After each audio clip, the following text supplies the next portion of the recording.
महिला आरक्षण बिल।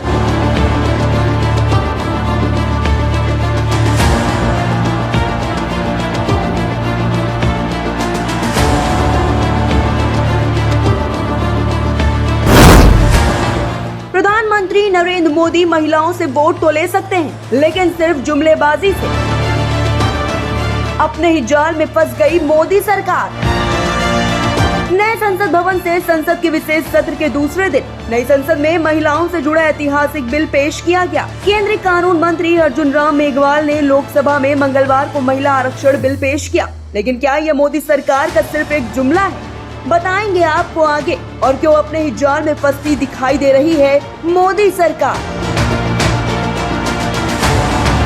वैसे तो जुमलेबाजी में मोदी सरकार का कोई जवाब ही नहीं। मोदी जी अपने तूफानी फैसलों से देश को अक्सर हिला देते हैं, लेकिन इस बार दांव उल्टा पड़ गया है और मोदी जी ने अपनी ही सरकार को हिला कर रख दिया है और खुद अपने ही जान की आफत कर ली। मोदी के इस फैसले से अब एक बात तो तय है, या तो देश का भला होगा या मोदी सरकार आउट।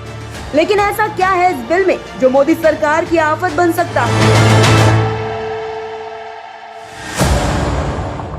महिला आरक्षण बिल में ओबीसी और अल्पसंख्यक के लिए कोई प्रावधान नहीं, जिसको लेकर अब पूरे देश में जबरदस्त विरोध शुरू हो गया है। आखिर ओबीसी और अल्पसंख्यक महिलाओं के बिना क्या मतलब है इस बिल का?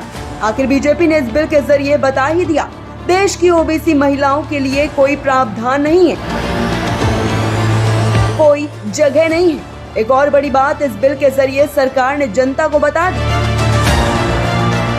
10 साल में नई जनगणना का काम नहीं हुआ और बिना जनगणना के ही ये बिल पास नहीं हो सकता।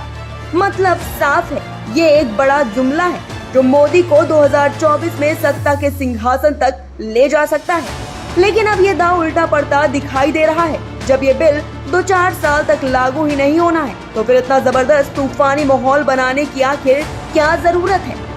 सरकार ने विशेष सत्र तो बुला लिया, लेकिन सिर्फ भाषण के लिए। महिलाओं को मुंगेरी लाल के नौरंगी सपने तो दिखा दिए गए और गोदी मीडिया ने उसमें नमक मिर्च लगाकर जनता के सामने परोस भी दिया। लेकिन रिजल्ट क्या निकल कर सामने आया है? 0। ये 2024 के चुनाव से लागू नहीं होगा। 9 साल धोखे में बेमिसाल मोदी सरकार ने एक बार फिर जनता को डंके की चोट पर धोखा दिया।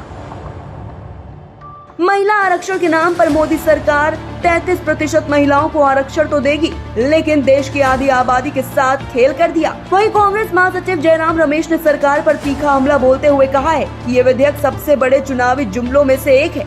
ये करोड़ों भारतीय महिलाओं और लड़कियों की उम्मीदों के साथ बहुत बड़ा धोखा है। सरकार ने अभी तक 2021 की दशकीय जनगणना नहीं की है और ऐसे में किस आधार पर ये लागू होगा, क्योंकि ये बिल अगली जनगणना के प्रकाशन और उसके बाद परिसीमन प्रक्रिया के बाद ही प्रभावी होगा।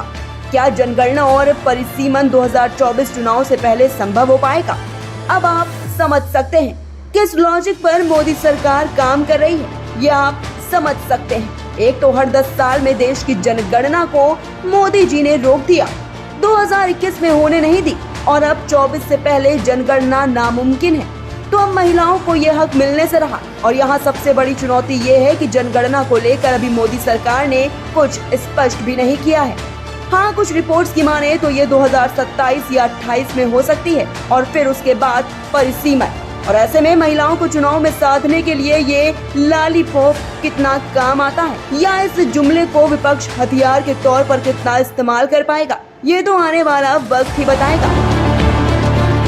दोस्तों, सच तो ये है कि इस जुमलेबाज सरकार को 2024 में खतरे की घंटी बजती दिख रही है, लेकिन सरकार ये भूल गई है कि जनता सब जानती है। जय हिंद, जय भारत।